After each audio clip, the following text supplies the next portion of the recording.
What's up, everyone? Welcome back to Gold Radio. We're going to get into these last final top 5 overpaid players. And we're at number 2 now. Number 2 is hello, I can't read. Graziano Pelle. Thank you very much, sir. Graziano Pelle. $319,000 Really? per week. You sure? And he plays in China. Oh, well, the Chinese just will pay anything, won't they, now? That's why that's that number. I don't know. I mean, again... Tell you what, Yep. to be fair, Yep. probably one of the best players in the league. Really? Well, that's why they pay all these guys. I mean, you got Hulk in there. I didn't say he's the. I said probably, realistically, probably one of 15 best players over there. Probably. Absurd money. Absurd. I mean, it's a lot of money for... If I'm not mistaken, he was the man that missed the penalty for Italy, too, this summer. I think you are correct. Yes, I think you are correct on that, yeah. Yeah, enjoy that money, bud. Stay over in China. For sure stay at Italy, because they don't like it there, probably. Might be harsh, but... not at all. I mean, feels fair. Feels fair. And again, I'm always going to bring this up, because it's just when someone misses a penalty, it's literally like... It's a thing to be called. He took a Sergio Ramos. Like, I don't know if anyone's ever remembered, but this was like years back where Sergio Ramos took a penalty, bombed it over the net. Oh my goodness, it was just not pretty for Real Madrid. And I think that from there on, everyone called, if you missed a penalty, you did a Sergio Ramos. I mean, hey, don't let a defender take the penalty, but whatever. Anyways, we're gonna get on to the last person here. He is the top player on this list. That's why he's the number 1. But like I said, it wasn't in any order. But I guess he deserves the number 1 spot. Unfortunately, to all the Man United fans, including myself, it is Wayne Rooney, who coming in at $366,000 per week. Wow. Just what? Like, you would think. I mean, Falcao, yeah. Wayne Rooney? My goodness. I just don't know what to make of that. Okay. So, here we go. Let's think of everyone on that list. Mm-hmm. He is by far the biggest club legend. Yes. True. By far. I want to give Gerrard that club legend status. Gerrard's at the LA Galaxy, though. You know, in your defense, yes, but I'm not referring to. I'm not even opening the debate of who meant more, Gerrard to Liverpool, Rooney to United. Okay. For the contract that they're making for the team that they're on. Yes. He's the biggest club legend by far. Yes. Has his form massively dropped? 100%. Yes, very. 100%. Last year had a massive goal that drew the game level in the cup that got the win over Crystal Palace. Mm-hmm. At the beginning of the year, he was contributing a bit.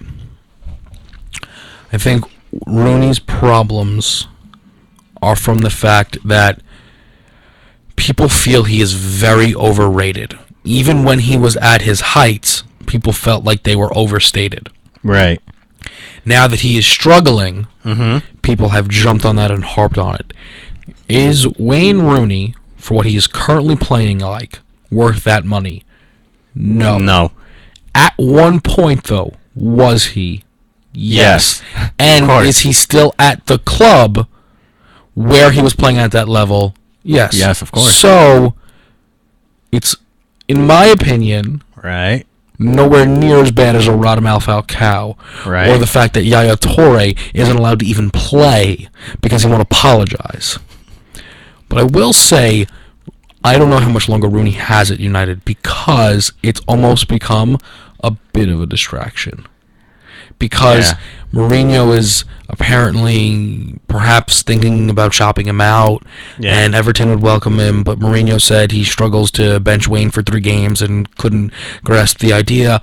It just sounds also wishy-washy. Should you play Rooney? Should you not play Rooney? The England disaster that the whole country just had in the Euros amplifies it. It is obviously a sticky slope. I personally, though, feel that it's hard done by for him to be on that list. Personally, I mean, yeah, you got a good point there. I mean, there are talks that Mourinho might drop Rooney, or Manchester United as a whole are gonna drop Rooney soon. Again, everything in the soccer news is all talk. Until it actually happens, then it's just like, oh wow, that's a wow shocker. I think the interesting thing about United is the most of their club is a club for the future. Right. Pogba, Martial, Rashford, Bailly, Luke Shaw. But players like Zlatan Ibrahimovic and the fact that Jersey Joe just walked in, just forget it. Come on. No, quick. Forget what I was saying. Come sit. Ladies and gentlemen, we have a special guest, Jersey George, who just walked in. Okay, we're going to drop this whole Wayne Rooney thing real quick. We're going to go right into what we wanted to ask Joe. Clearly, we can't wait until next week because we have Jersey Joe right here, right now. So, we're going to force you actually to come on the show next week. Okay. But if you... Turn his mic on. If yes. If you are free... next week, we would love to have you on again. But, just a short sample for all of our viewers. Man City defeats Barcelona the other day, Yes. 3-1, right? Yes, absolutely. Kevin Walsh, would you like to take it away with your statement that you gave us earlier today? So, huge win, right? I saw many making the claim, biggest win in club history. That feels like crap to me because, and these are the reasons I gave, they have won the title before. Yes. They won the title in the most dramatic fashion that anybody will ever win a soccer trophy ever. Okay? They put 2 goals in extra time to beat United by like a point or like 2 points. Craziest fashion they will ever win. They beat Barca in a group stage Champions League game.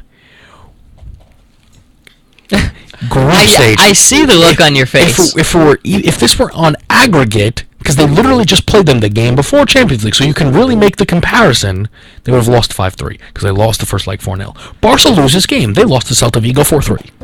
It happens. Celta Vigo were to play City. City would thrash them. It happens. You lose games. Ultimately, what does this do for Manchester City? Does it get Pep out of his worst managerial run? Yes. Is it nice to feel like you can play with Barcelona? Of course. Is it the biggest win in the club's history? I think that's a joke. Yeah, Gus, I don't know where you came on in this, but I think we all live in the moment sometimes, and that's all this is. It's nothing will ever compare to you take back a little while ago when they won the title, because that kind of was the start of the reviving of the club, really getting it back to where people had been waiting for it to be. Nothing will ever compare to that moment. Where you were, what happened, the significance of United, where they were. I mean, that look of Sir Alex Ferguson kind of looking up at the board with Wayne Rooney and then seeing what happened in the City game, that's a face and a look that you'll never forget. I mean, put this into full perspective, full honesty. United fan. I've watched that video because at the time I wasn't a United fan, so this is why I can do this. But because at the time I just wasn't into soccer, I go back and watch that highlight all the time and get chills because it's the coolest thing I've ever seen. It is. It's the coolest thing I've ever seen.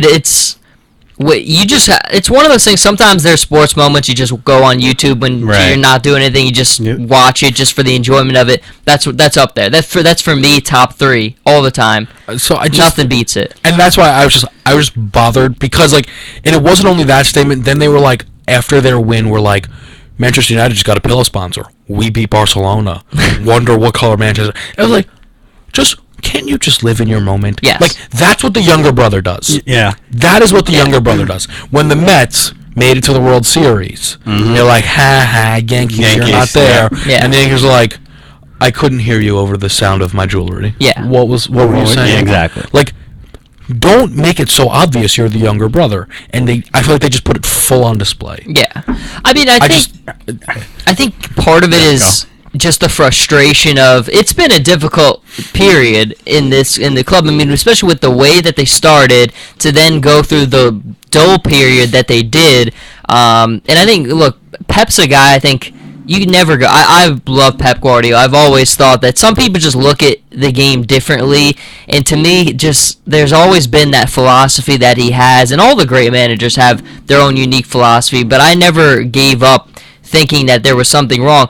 It's his way or the highway, and sometimes that doesn't work for certain people. But if it's anything, I do think this gets them back on track, and they've got another easy one in the Premier League this weekend, and which I think can only help things even more. And in my opinion, when we were talking about this, you have Kevin Walsh, saying all this. I said, okay, it's a great win. Congrats to Man City, of course. Being a Barcelona fan as well, it's gonna hurt. It's gonna sting a bit that you lost to Man City, which you don't like. That's fine. Great win. Don't stay with that win for next week. If you have your mindset stuck from last week, you're not winning whatever game you're coming up with. Yeah. One match at a time. Exactly, and they're going to have so many other matches against other big-name clubs as well. Beating Barcelona, yeah, that's great. That's cool. Celebrate, your night out, whatever. Have fun. As all teams should. But do not keep going and having that in your mindset or bringing it to next week, because if you have that in your mindset, you will probably lose to whatever team you're going to come up to. And if you have that standard of, we beat Barcelona now, no one can touch this.